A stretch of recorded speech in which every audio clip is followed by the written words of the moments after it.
Hi Earth Angels! Kamusta? Welcome back to Pinay Angel Tarot. This reading is a love message for anyone.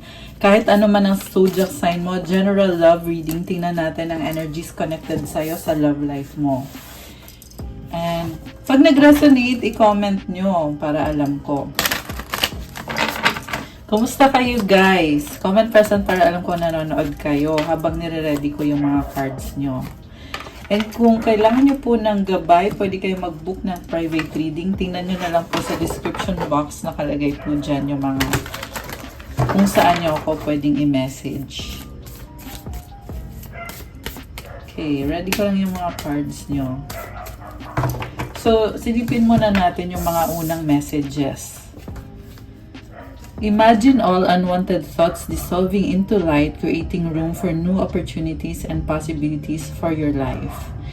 I feel like sinasabi nito na kailangan mo tanggalin yung mga hindi magandang pag-iisip or kung ano man yan na kailangan mong i-release. Kasi once na na-release mo yung mga bagay na yon, papasok yung mga bagong opportunities sa buhay mo. Mga positive energy. Ayan. Saka lang na yan makakapasok pag nagtanggal ka na. Kailangan tanggalin muna yung mga hindi dapat. Okay? Sacred union, honor and treasure your relationship for it's truly sacred. So it means na malalim itong connection na to guys. And I feel like inaalagaan nyo ngayon yung relationship nyo. Very sacred. So malalim na connection na ito. Ayan. Kasi may union nga. Ang next card, surprise. Wow, and past lives. You may be about to be surprised. We reunite with our loved ones over and over again through many different lives. So, posible ang kadil mo ay soulmate mo or di kaya twin flame mo. Actually, na-feel ko din yung malalim na connection na yan dahil sa card na to na Sacred Union. So, merong person na kadil mo na hindi mo maipaliwanag kung bakit, pero kakaiba yung nararamdaman mo sa taong to. Para kang minamagnet sa kanya. Actually, pareho kayong dalawa minamagnet sa isa't isa. Kaya ka napapatanong kung siya na ba yung makakatuluyan mo, bakit ganun na lang yung nararamdaman mo sa taong yan. At bakit parang siya din, ganun din yung ipinapakita niya sa'yo. Okay, so maganda yan guys. And surprise, posible itong umuusad na yung connection nyo eh. Kaya merong surprise. And by the way, it's already Cancer season right now. Kaya affected din tayo ng energies ng mga Cancer. Which is, si Cancer kasi laging nagtatransform and inaayos yung sarili. May mga achievements, may mga nakakagulat na mga energies or mga events na nangyayari. And I feel like ito paparating na tong surprise na to. Very positive na paparating na mangyayari. Ayan. Okay. And also, happy birthday sa mga Cancer. Kung Cancer ka, comment mo kung kailan ang birthday mo. Ayan. Happy birthday sa inyo, guys. Okay. So, punta naman tayo sa tarot. Ano ba ang energies na connected sa'yo sa love life mo ngayon? Okay, ano bang nangyayari dito? Wow! Unang card is the Fool. Ang ganda ng card na to, taking the leap of faith, new beginning. So, kita mo may cliff and malalaglag na siya sa cliff. Ang kahulugan nito guys is you are taking a risk. Kahit na andun yung fear, andun yung doubts. Kita mo may mga stars dito. Oh. So, ibig sabihin, nakaka-feel ka din ng parang natatakot ka, pero gagawin mo pa rin. And mayroong aso, ang cute ng aso, tumatalon. Ibig sabihin, may parang nafe-feel ka na wina-warningan ka. Pero kahit na may warning sa'yo na baka nga masaktan ka, baka magkamali ka, pero gagawin mo pa rin. Merong sun, it means positivity and new beginning, happiness. And may flower. So, it means merong love talaga dito. Yung suot niya, ano din kulay pink, may mga flowers. May rainbow, meaning opportunities. So, bagong-bago, fresh na fresh ang situation nyo ngayon. You can create something new kasi nasa simula ka pa lang eh. So, hawak mo kung anong gusto mong mangyari sa connection ninyo ng taong yan. Ano nga ba ang paparating? Okay, Two of Pentacles, you are manifesting. Talagang tinatry mo talagang kumonek sa kanya. Medyo kinakabahan ka dito, pero excited at the same time. So, ikaw yung nagmamanifest eh. Wow, nakakatuwa actually. Very exciting. Wow, guys. The Lover's card. This is a big decision. Again, soulmate or twin flame mo tong taong to. And protected by the divine itong connection ninyo. So, decision mo na piliin siya, na mahalin mo siya, at papasukin siya sa buhay mo. Okay, tingnan natin yung kasunod. Five of Swords. Okay, ito na ngayon. Pinoproblema mo, iniisip mo, kasi marami kang hindi alam tungkol sa kanya. So, nagtatanong ka, tama ba na tinanggap ko siya sa buhay ko? At gusto mong malaman, gusto mong maintindihan kung ano nga bang nangyayari. At the same time, mukhang kalmado ka rin. Kasi si King of Cups, tahimik lang yan eh. Tinitiis mo, hindi ka nagrereklamo dahil mahal mo siya. And you are full of emotions. At the same time, pinag-iisipan mo kung tama ba tong nararamdaman ko. Kasi gusto mo talaga magkaroon ng pagbabago. Mukhang nagkaroon din kayo ng misunderstanding. Pero tinitiis mo. Okay. Oh my gosh. Four of Wands, Four of Pentacles, Seven of Cups. Wow, guys. Commitment, pero nag-iingat ka. Stability, oo, meron. Pero medyo nalilito ka eh, kasi nakikita mo yung mga possibilities dito. Very exciting na possibilities. At the same time, nakikita mo din kung anong problem. Kaya andun ka sa point na, oo, balanse, stable, exciting, pero at the same time, medyo nakakalito. Dahil nga, malakas ang intuition mo. Okay? Yeah, meron tayong King of Cups eh. So, si King of Cups, malakas din ang intuition yan. Kaya, sinasabi ng intuition mo sa'yo kung ano yung mga posibilidad or mga possible na mangyayari. Nakikita mo yung positive tsaka negative. Kaya, nagkukos din ng fear sa'yo. Pero maganda to guys kasi yung naunang card dito, merong commitment at stability. So, sabihin na natin, kahit yung iba sa inyo ay hindi pa, alam mo yun, wala pang commitment na literal. Pero kahit wala pa yun, andun yung feeling na talagang siya na yung the one or siya na yung committed ka na sa taong yan at siya ganun din sa'yo. Although yung iba naman ay talagang meron talagang commitment. Take it how it resonates.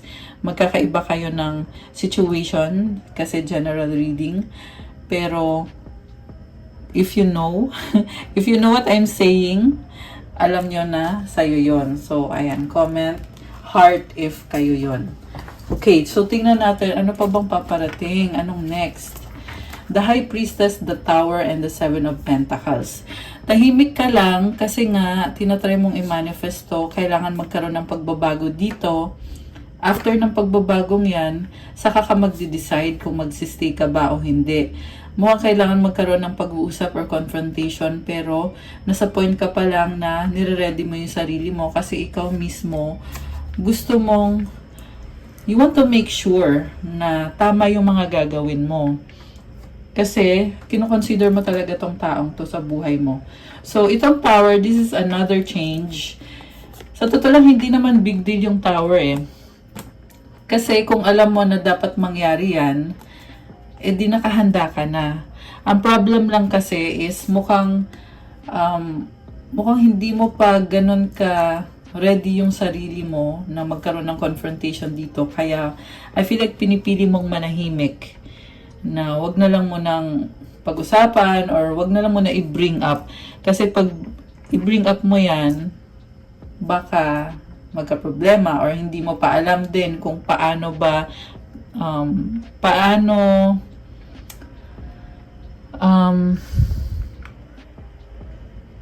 paano i-deal ng person mo yung isang confrontation. Baka kasi ma-misinterpret. Alam mo yon. Okay, so tingnan natin yung next card. Nag-iingat kayo kasi ayaw mo na ma-misinterpret ka niya. The Sun and the Emperor. Oh my gosh. Positivity. Oo, masaya ka sa sitwasyon mo, ang lakas ng confidence mo. Si Emperor, nag-e-effort talaga to eh. You are taking responsibility and masculine energy to eh. So, babae ka man o lalaki, ang nakikita ko ngayon is ikaw dito yung lumalaban. And masaya, positive. Siguro guys, mag-ingat lang dun sa sobrang strong ng energy mo. Kasi, baka nakaka-overwhelm or nakakagulat. So, pag babae kasi, yung mga babae gusto na ikaw yung liligawan, ikaw yung lalapitan, hindi yung ikaw pa yung lalapit, 'di ba? Alam niyo yung sinasabi ko. Pero this time ang nakita ko dito masculine.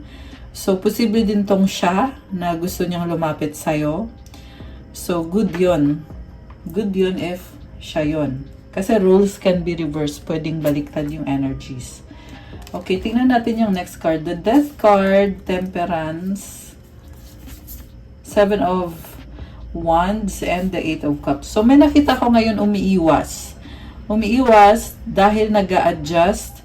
Nahihirapan ka pero pinipili mong mag-focus na lang sa sarili mo at i-enjoy mo yung life mo na hindi kasama yung taong yan. Ibig sabihin, mas ginugusto mong mag-isa. Kasi very overwhelming nga din naman itong mga energies na to. So, dahil na-overwhelm ka, pinipili mo mag-isa. I feel like siya ganun din eh. Na-overwhelm, kaya umiiwas. Pero andito yung Temperance, gusto nyo pa rin mag-workout yan. This is about patience and pang long-term na goals. So, gusto nyo pa rin na sa huli kayo yung mag-end up together. Seven of Cups, Six of Swords, Six of Cups. Wow! Kontento kayo, masaya, positive, namimiss nyo isa't isa, may mga memories na binabalikan nyo. May mga nakita ko dito na kilig moments, sobrang nakakatuwa. And parang tinalikuran nyo yung misunderstanding na lumabas kanina. Parang sinasabi mo dito, hayaan mo na yun kung ano man yung misunderstanding na yun, move on na lang. Pero at the same time, may hinihintay ka, syempre, na sabihin niya sa'yo na ikaw yung mahal niya. So, tingnan natin kung mangyayari ba yan. Ace of Wands, new beginning, following your heart. Hindi ka makagalaw dito eh. King of Pentacles, Ten of Pentacles. So, mukhang connected to sa finances mo. There is creativity, kaso lang, kailangan mag-effort ka ng bongga. Pero sa dulo, ma-achieve mo naman yung success and stability. Kasi si King of Pentacles, very practical, very strong, and may mga achievements na din, lalo na sa finances. May nakita din akong legacy dito. Merong bahay, merong lupa. So, baka nag-i-invest ka doon sa property. And success din to, guys. Ayan, sa trabaho mo or sa finances or sa career. Sa bottom of the deck, wow! Pera, guys. Ayan, posible may paparating na pera. Ace of Pentacles. Upgrade, new beginning. Okay, mukhang yung iba sa inyo, hinihintay nyo pa. Nadadating yung pera na yan, yung upgrade, new beginning. The Devil, Five of Pentacles. May nawalan ng pera eh. Pero babaguhin mo yan. Andito yung the world, endings and new beginnings. And the Two of Cups. Ayan, matatapos din yan. Sa ngayon, merong naghihintay. Sa dulo, matatapos at maayos mo din yan. Okay, although, kasi alam mo nang mangyayari eh. Kaya, nakita ko gagawan mo ng paraan. Although, merong period of delay, period of waiting. Pero sa dulo, matatapos naman. Okay. So, gusto kong i-clarify ngayon yung energy or yung feelings ng taong kadil mo, energy ng person mo. Wait lang, kuha ko ng card from another tarot deck. Ano bang nararamdaman ni person mo? Anong nararamdaman ng taong mahal mo? Alright. Oh, wow! Guys! Ang ganda ng card, Knight of Cups. Romantic. Romance. Kailangan ka niya. Ganun yung energy niya ngayon. Parang gusto niya ipakita sa'yo na sobrang kanyang mahal, pero may problem pa siya sa ngayon. Okay, isa pang card. King of Pentacles. So, yun na nga, kailangan ka ng taong to. Kailangan niya ng someone na magkikare sa kanya. Kasi mukhang may problem siya, lalo na sa financial at sa career stability. So, kailangan niya ng someone na mag-i-inspire sa kanya. Okay. Kuha pa ako ng last one from this deck. Ano pa ang feelings ng person mo ngayon? Queen of Swords. So, siguro nafe-feel mo na dinidedma ka niya, medyo malamig siya sa'yo. The reason kung bakit siya ganyan is pinag-iisipan niya, tinatry niyang pag-aralan, iniintindi niya. Kasi may mga nangyari din sa life niya na nag-fail yung relationship. So, posibleng sa'yo din siya nag-fail dati or posibleng sa iba na iniwanan na siya dati. Kaya ngayon, nag-iisip na siya na, oo, gusto ko tong taong to, mahal ko tong taong to. Pero, magiging loyal kaya siya sa akin, mamahalin kaya niya ako, ibabalik kaya niya yung pagmamahal na pwede ko ding ibigay sa kanya. Yun yung mga iniisip niya ngayon. So, tingnan din natin from this deck. Clarify natin. Magician. Oh my gosh, minamanifest ka niya. Ready na siya. Guys! Medyo kinilig ako. Medyo lang. Okay. Next card. Hierophant. Wow! Paano na to Pa-couple na to. Parang gusto na niya mag-settle down. Okay? Knight of Pentacles. Para daw, makasama ka niya ng pang long term. Pero guys, may balakid may delay. Ayan. Hindi to mabilisang, what I mean is, hindi to agad-agad mangyayari. Kasi may nakita ko dito, Knight of Pentacles, mabagal. So, ibig sabihin, step-by-step process siya. Okay? Sa ngayon, relax yung feeling niya kasi feeling niya ngayon na nahanap ka na niya, pinag-aaralan ka niya, inobserbahan ka niya, sinustok ka din niya, and parang gusto lang din niya i-enjoy kung anong meron kayo ngayon. Ayan. Oh my gosh, grabe. Parang yun, gusto lang niya i-enjoy na the fact na party ka ng buhay niya. At iniisip din niya yung future na makakasama ka niya. So, tingnan pa natin guys. 10 of Swords. Wow! 10 of Cups, 7 of Swords. So, ito na nga. Decided na siya na, sabi niya dito, okay, nahanap na kita, masaya na ako, pero hindi ko sasabihin sa'yo, hindi ko papaalam sa'yo. Mukhang very secretive siya ngayon. Nagsustok sa'yo tong person na to Pinag-aaralan ka pa din niya, isa pa yun.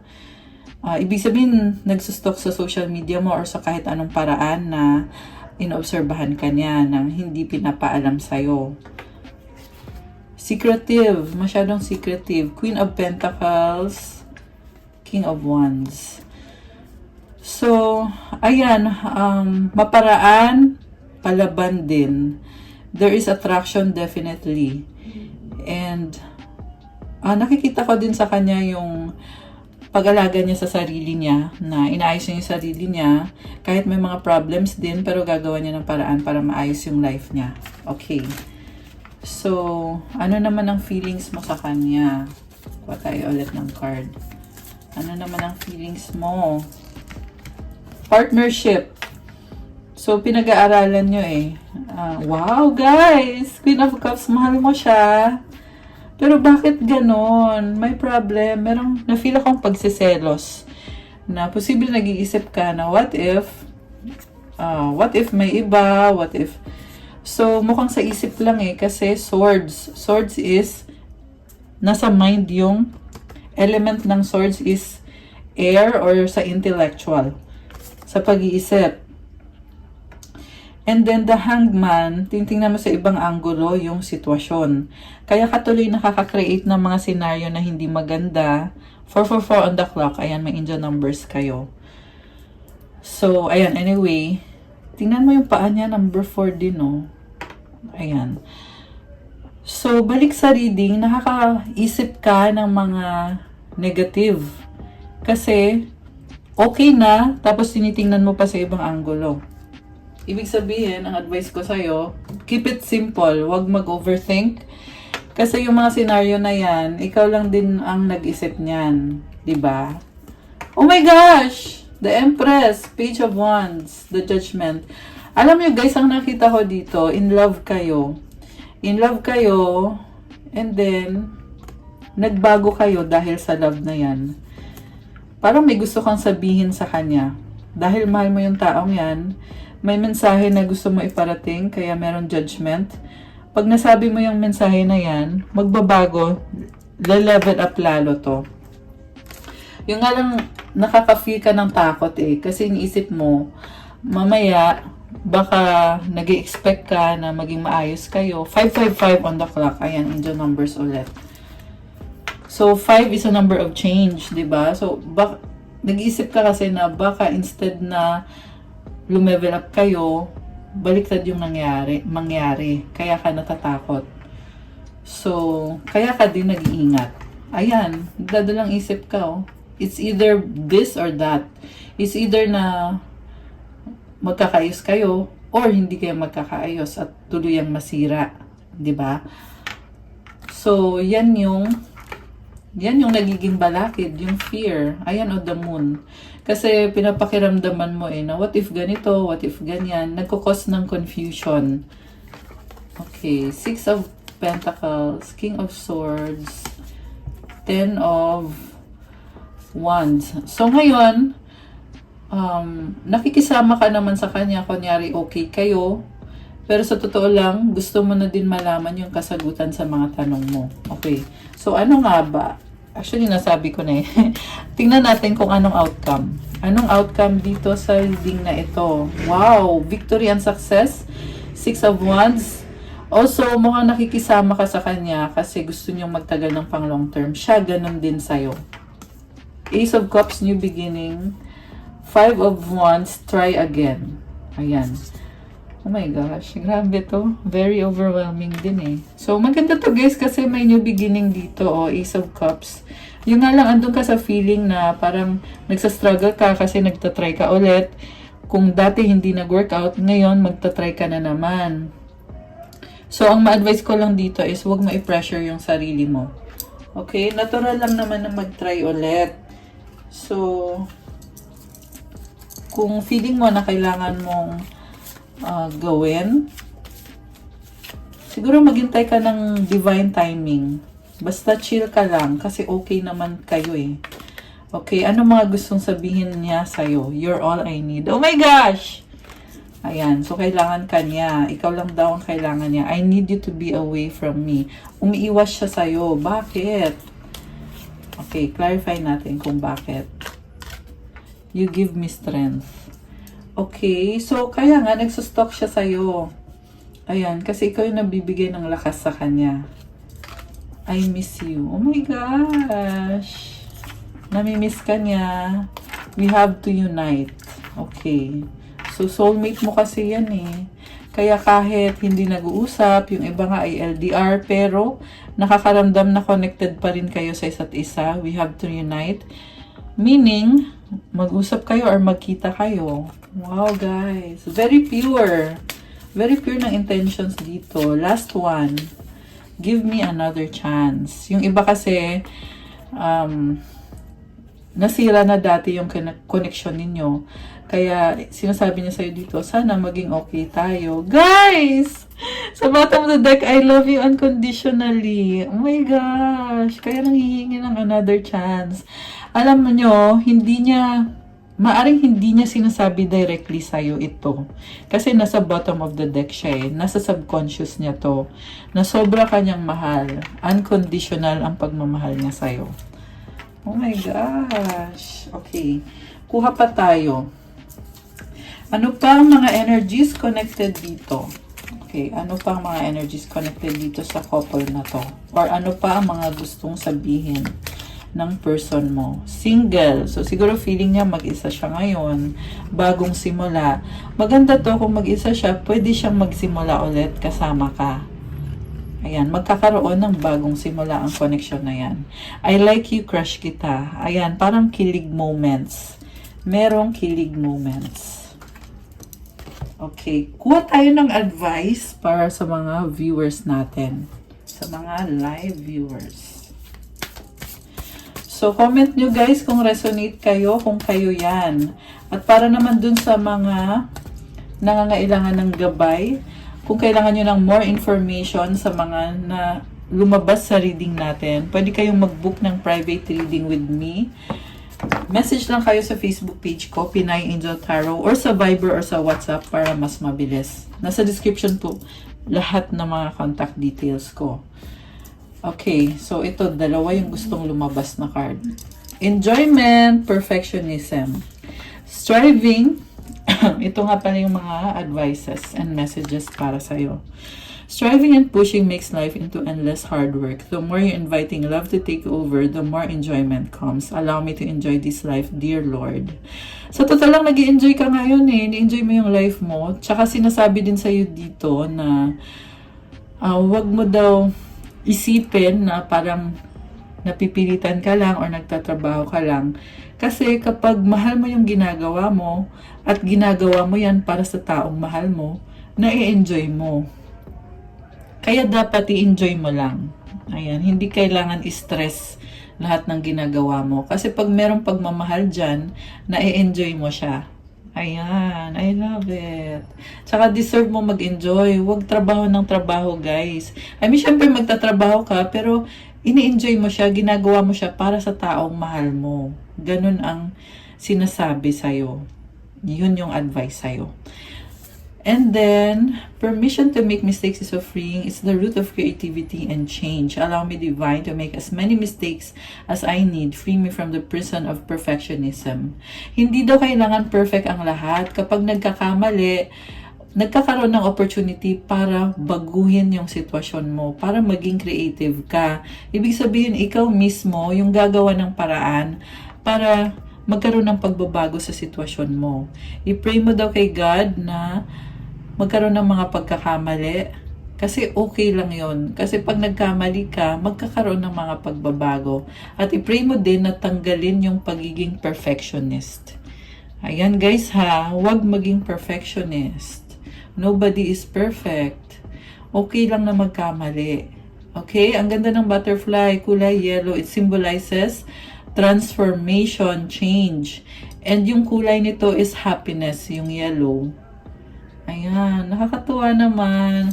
Color white yung sa gitna. It symbolizes purity. And itong mga flowers dito, abundance and prosperity.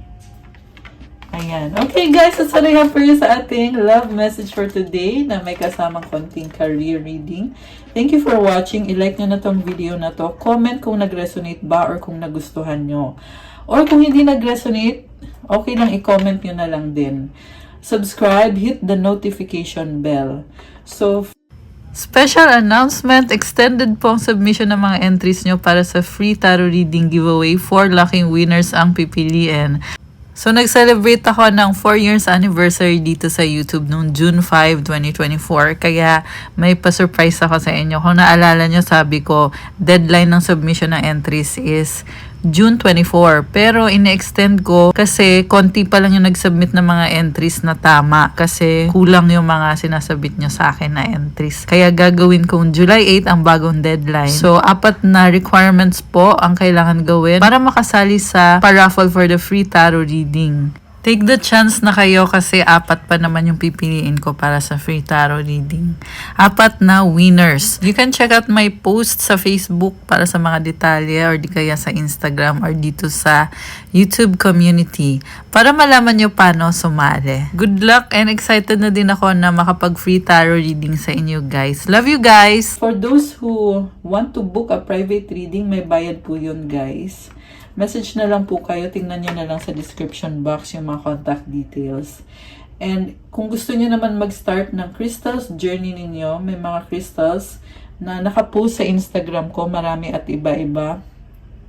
Lahat po ng crystal pag galing sa akin may mga special mantra at specific prayers and intentions para sa'yo. Kaya sobrang maganda at napaka-strong ng energy kasi naka-program na lahat ng crystals. Meron diyang to attract love, to attract money, wealth, prosperity, abundance, at marami pang iba guys. May for protection din tayo. Manifestation, focus, motivation, self-confidence, negotiation. pwede nyo akong sabihan kung para saan nyo gagamitin kasi yung intention nyo, yan din mismo yung ilalagay ko sa crystals. So, ayan. Thank you so much, Earth Angels. Have a good night. God bless. Stay safe. I'll see you again soon. Thank you, thank you. Love you guys. Happy weekend. And good night. Have a good evening. Bye!